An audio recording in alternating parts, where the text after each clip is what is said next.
Mendel's law of inheritance. It was topic number 5.1. It was during mid 19th century. Hadaway was made in understanding of inheritance. George Mendel conducted hybridized experiment on a garden pea for 7 years 1856 to 1863 and proposed a law of inheritance in living organism.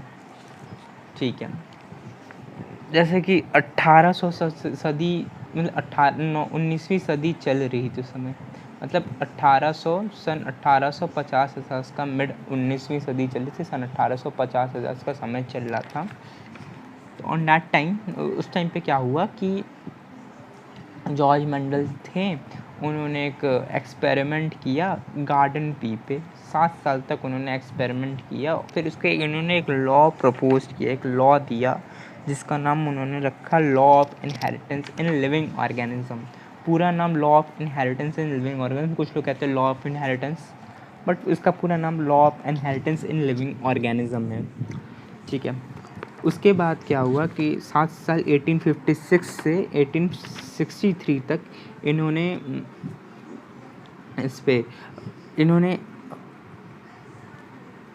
7 साल इन्होंने अपना इस पे काम किया।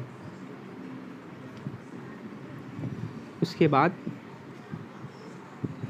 7 साल काम करने के बाद उन 7 साल में जो इन्होंने लॉ ऑफ इनहेरिटेंस दिया इन लिविंग ऑर्गेनिज्म, उसके बारे में आगे एनसीईआरटी हम लोग को बता रही है। Mendel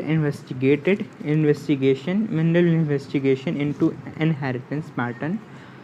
it was the first time that, पहली बात ये समझते हैं कि इनहेरिटेंस का मतलब क्या होता है। ठीक है, इनहेरिटेंस का मतलब ये होता है कोई भी कैरेक्टर जो आपके पेरेंट्स से आपके पास आ रहा है, उसको, उस कैरेक्टर को हम लोग इनहेरिटेंस कहते हैं। ठीक है, तो कोई पेरेंट्स के कैरेक्टर जो उसके ऑफस्प्रिंग में जाते हैं, उसको इनहेरिटेंस हम लोग कहते हैं। ठीक है, उसके बाद क्या हुआ कि इनहेरिटेंस पैटर्न को उन्होंने देखा फर्स्ट टाइम। इनहेरिटेंस पैटर्न मतलब जो पैटर्न देखा कि हाँ पेरेंट्स का कैरेक्टर उनके ऑफस्प्रिंग में आ रहे हैं, तो उन्होंने देखा। और पहली बार उस टाइम पे 1856 के टाइम में पहली बार statistical analysis and mathematical logic apply हुआ एक बायोलॉजी के प्रॉब्लम में। ठीक है, उस टाइम पे पहली बार ऐसा हुआ कि कैसे मैथमेटिक्स बायोलॉजी के प्रॉब्लम में अप्लाई हो सकता है। उस टाइम पे पहली बार अप्लाई हुआ और स्टैटिक्स का भी अप्लाई हुआ। ठीक है, तो ऐसा उस टाइम पे हुआ।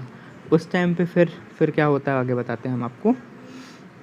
फिर his experiment had large sampling size. उन्होंने तो ऐसा नहीं कि 2-4 पौधों में उन्होंने एक्सपेरिमेंट किया, उन्होंने लार्ज मैपिंग की, ढेर सारे पौधों में ऐसा एक्सपेरिमेंट किया। ऐसा नहीं कि 2-4 पौधे लिए हैं बस उस पर एक्सपेरिमेंट कर दिया, नहीं, उन्होंने ढेर सारे पौधे लिए थे, जिससे उन्हें ज़्यादा लार्ज सैम्पलिंग की वजह से उनको लार्ज क्रेडिबिलिटी ऑफ डेटा ज़्यादा मिलता है। मतलब ढेर सारे डेटा की क्रेडिबिलिटी, ज़्यादा डेटा के बारे में उन्हें बताया कि हाँ, कि मतलब डेटा जो ज़्यादा करेक्ट आता है लार्ज सैम्पलिंग की वजह से, ढेर सारे पौधों के ऊपर एक्सपेरिमेंट करने की वजह से ही। ठीक है, also the confirmation of his, कुछ हो जाता है इसमें प्रॉब्लम। ठीक है, ये ऑल्सो कहाँ गया, also the confirmation of his inference from experiment on successive generation of his test plant. आगे हम लोग समझेंगे टेस्ट प्लांट के ऊपर क्या होता है, टेस्ट प्लांट कैसे हम लोग टेस्ट प्लांट को, इसलिए भी इसको हम आगे बताएंगे आपको टेस्ट प्लांट क्या होता है। ठीक है, he proved his result is pointed in a general rule of inheritance rather than being a unsubstantiated idea। उन्होंने टेस्ट प्लांट का, जब इन्होंने ऐसा टेस्ट प्लांट से क्रॉस करा के, मतलब आगे हम आपको बताएंगे टेस्ट प्लांट क्या होता है, टेस्ट प्लांट वाला डेटा डाल के दिया, तब ये हम लोग मतलब वो मान लिए कि हाँ ऐसा हो सकता है, ये रूल है, इनहेरिटेंस पैटर्न दिख रहा है। ऐसा नहीं कि ये कि उन्होंने एक ऐसा आइडिया आ गया उनके मन में, हाँ एक आइडिया से नहीं मान लिया गया कि ये आइडिया है, हाँ इनहेरिटेंस पैटर्न दिखता है, इनहेरिटेंस पैटर्न आता है। ये सिर्फ ये नहीं था, ये था कि उन्होंने टेस्ट प्लांट से क्रॉस कराया और उन्होंने प्रूफ कर दिया कि हाँ ये था। जैसे मेल रिप्रोडक्टिव सिस्टम फ्लावर का उन्होंने कट कर दिया, या फिर मेल रिप्रोडक्टिव सिस्टम ही सिर्फ का पॉलन ग्रेन को क्रॉस करा दिया किसी और के। जैसे मान लीजिए हम आपको समझाते हैं, जैसे टॉल प्लांट था, आगे हम दिखाएंगे, इसका नेक्स्ट पेज का डायग्राम है, उसी में बता देते हैं। मेंडल ने पॉलिनेशन, क्रॉस पॉलिनेशन वगैरह कराया था, ठीक है। पॉलिनेशन और क्रॉस पॉलिनेशन हम लोग आगे इसके बारे में समझेंगे।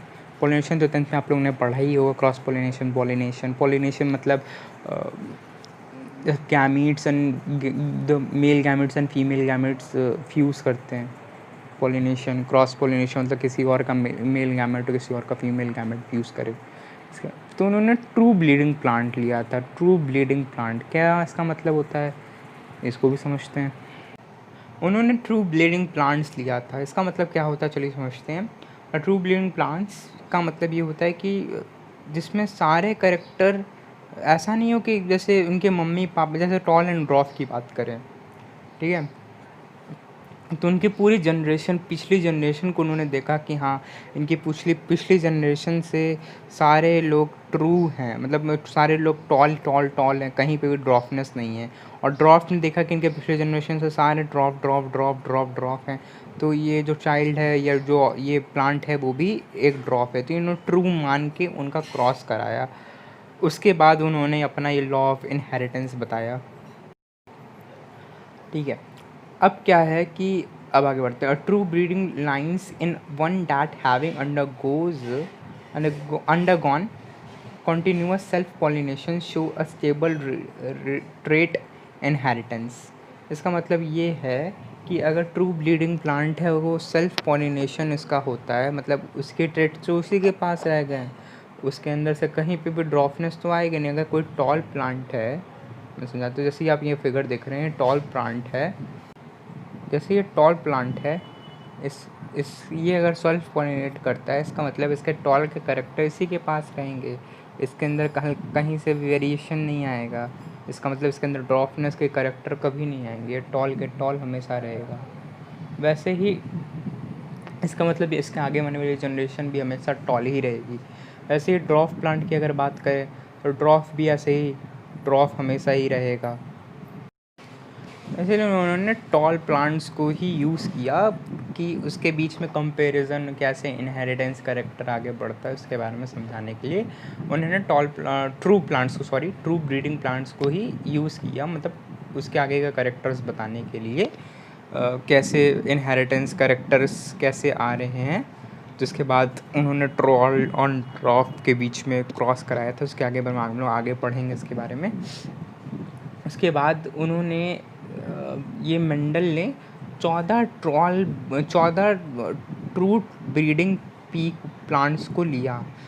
14 मतलब 14 टाइप के कह सकते हो, मतलब 14 एग्जैक्टली 14 प्लांट्स नहीं थे, ज़्यादा प्लांट्स थे, मतलब बहुत हज़ारों प्लांट्स के ऊपर उन्होंने एक्सपेरिमेंट किया था। उसके बाद उन्होंने किसी लॉ को दिया। ऐसे 2-4 पेड़ के ऊपर तो प्लांट के ऊपर एक्सपेरिमेंट करके नहीं दिया जाता, वो बहुत ढेर सारा लेने के बाद सब में एक ही कैरेक्टर दिखता है, इस वजह से मानते कि हाँ ये सही है, ये लॉ ठीक है, इसलिए उन्होंने ये लिया ऐसा। और उन्होंने प्लांट का ही पौधा क्यों लिया, बहुत से लोग के मन में ये आएगा, क्योंकि प्लांट का जो लाइफ स्पैन होता है बहुत छोटा होता है। प्लांट का लाइफ स्पैन बहुत छोटा होता है, जिस वजह से वो काफ़ी जनरेशन को देख सकते हैं,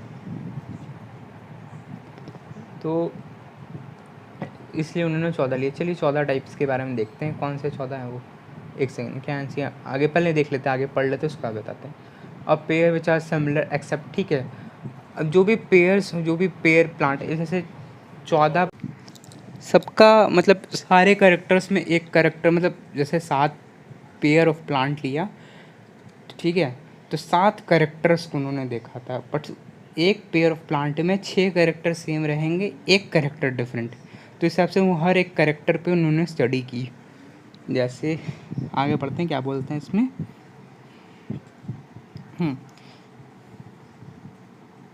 जैसे सम करेक्टर्स क्या क्या थे, जैसे स्मूथ या विंकल्ड, मतलब मटर का दाना कैसा है, स्मूथ है कि विंकल्ड है। फिर मटर का दाना का कलर क्या है, येलो है कि ग्रीन है। फिर क्या है कि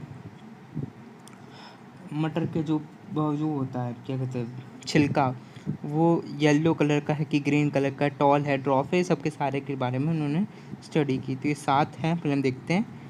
विंकल्ड एंड राउंड, देखिए इसमें रिसेसिव और डोमिनेंट बता दिया। रिसेसिव का मतलब वो होता है जो जो डोमिनेंट किसी भी और के ऊपर, डोमिनेंट मतलब आप तो 9th में तो पढ़े ही होंगे, फिर भी मैं बताऊँ। डोमिनेंट का मतलब किसी और पे डोमिनेंट करके अपना करेक्टर दिखा देना। रिसेसिव मतलब किसी और के अंडर में चले जाना। तो विंकल्ड जो सीड होती है वो होती है रिसेसिव, और राउंड जो सीड होती है वो होती है डोमिनेंट। और येलो कलर जो होता है सीड का वो होता है डोमिनेंट, और ग्रीन कलर होता है रिसेसिव। फ्लावर जैसे वॉयलेट कलर होता है डोमिनेंट, और वाइट कलर के फ्लावर होता है रिसेसिव। पॉड छिलके का जो कलर है वो, जैसे छिलके में जो उभारपन आता है, अगर वो फुल है तो कोई कुछ नहीं वो डोमिनेंट है, और कंस्ट्रक्टेड है तो रिसेसिव है। छिलके का कलर अगर ग्रीन है तो ये मतलब ये डोमिनेंट है, और येलो है तो मतलब ये रिसेसिव है। ठीक है। फ्लावर का पोजीशन एक्सियल का मतलब साइड बाय साइड, तो डोमिनेंट है। और टर्मिनल है तो वो रिसेसिव है। ठीक है, टर्मिनल मतलब सब ऊपर में है तो वो रिसेसिव में है। ठीक है। टॉल और शॉर्ट, इसका मतलब समझ ही रहे, जो लंबा पौधा है वो डोमिनेंट है, और ड्रॉप है वो रिसेसिव है। यहाँ पे कुछ इसमें दिया है, जैसे इसमें भी वही चीज़ दिया है, stem height, flower colour, flower position, pot shape, pot colour, seed colour. तो यहाँ पे डोमिनेंट जो है वो लेफ्ट हैंड साइड है, मतलब जो स्टेम के तरफ या मतलब कैरेक्टर की तरफ वो डोमिनेंट है। दिखाता हूँ मैं, एक मिनट।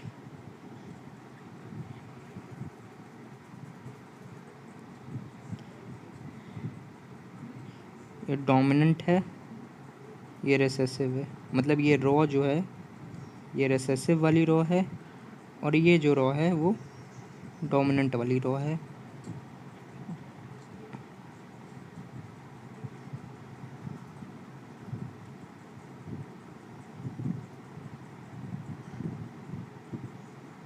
आइए, तो ये हमारा ये स्ट्रक्चर था।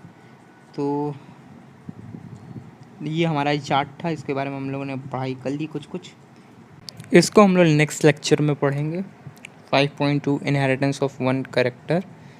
तब तक पढ़ाई करते रहिए, और क्या। Bye bye.